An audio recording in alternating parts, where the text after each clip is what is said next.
Hi folks, I'm Alex and I wanted to make a quick video talking about trigger adjustment and the ARLA-Beam board for the die MXR.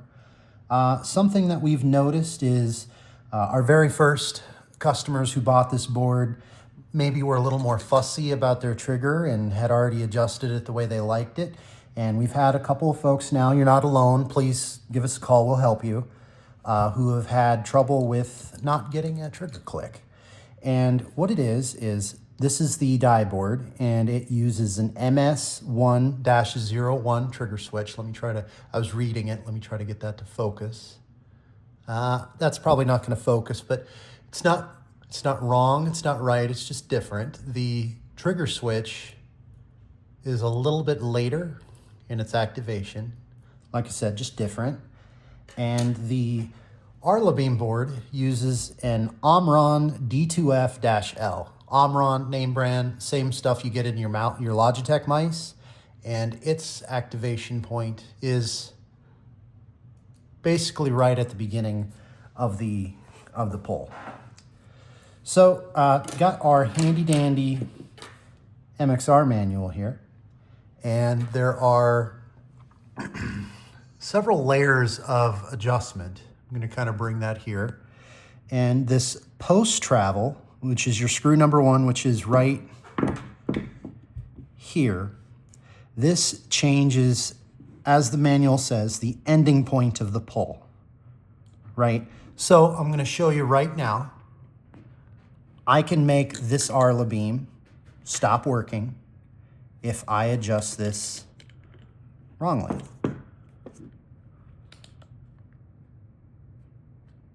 So right now, eyes are blocked, so it will click for me.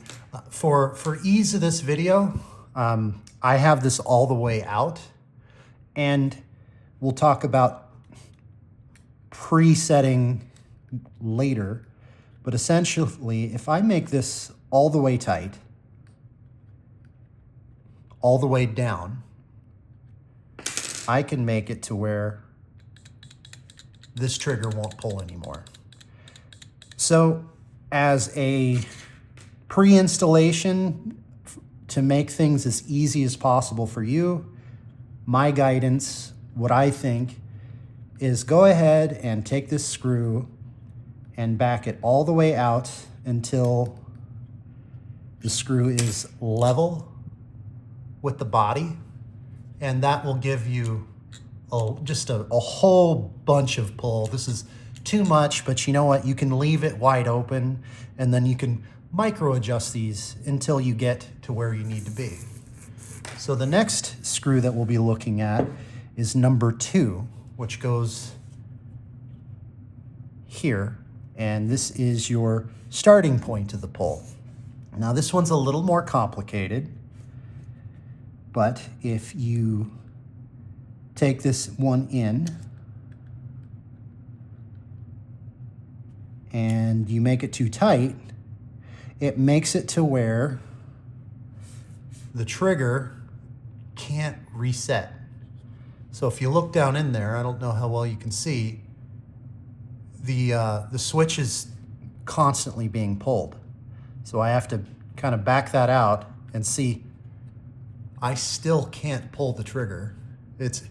It is not actuating the switch, so backing that out a little more, loosening it. Now I should be able to. And that's about where I had it before. So again, I'm gonna make this too tight. You then lose, well, not quite, a little more. That doesn't want to agree. Oh, there we go. I wasn't fully in the screw. See, here, just a little bit pulls it. So if I screw it really anymore, see that just the screwing there made it pull. And now I can't have it back. Like I have to pull. See that?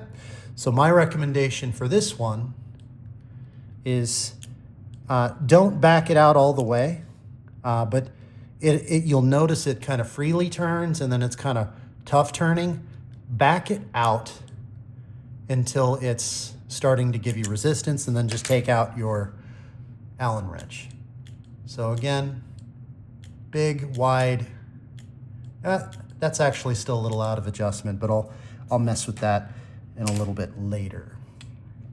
And then our third adjustment is our breakaway magnet resistance. We've had this one come up, but essentially the board sandwich, I'm gonna bring this out a little bit. I'm not sure what Dye calls it, but there's a little thing with a magnet that slips in right here, and it's got a magnet, sits about right here, and you have a trigger steel screw that comes up close to it, and the magnet wants to suck it up. So you have to pull away, and that gives you a little bit of resistance so that you don't have a runaway trigger. Well, if you screw up, and it's down in here, so it's really hard to show. If you go really, really tight and go all the way down, it actually pushes the entire trigger assembly and makes it to where your trigger can't really move. I mean, this one's kind of working right now, but you see how little little movement I have there? So I'll take that in a little more. And you see now I've lost my trigger. It's really not even working. So again, recommendation on there is back it out, kind of look down in there and get minimal resistance. And then once you get your board installed, you can kind of configure your trigger how you like it.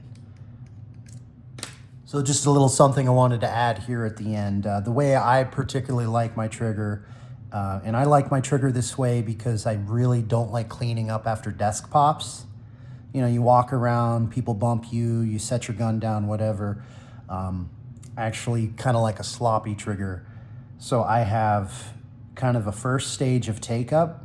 This is stage one, as I call it. And then I have a break.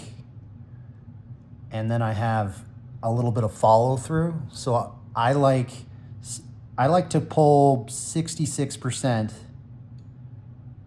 and then have 1/3 travel afterward. And the way I get there is screw number one, I just make that flush with the body. That gives you that really long travel. I understand some folks want to be fast. They want this down there so there's not as much travel. That's not me, but hey, variety is the spice of life. And then here, I like that to be, if you pull down all the way, looks to be about a full turn out this way. And then I really don't have a good chance of showing this to you, but the screw down in here, I like that to be about 1 full turn from flat with the trigger assembly itself. So good luck, and I hope this video helps.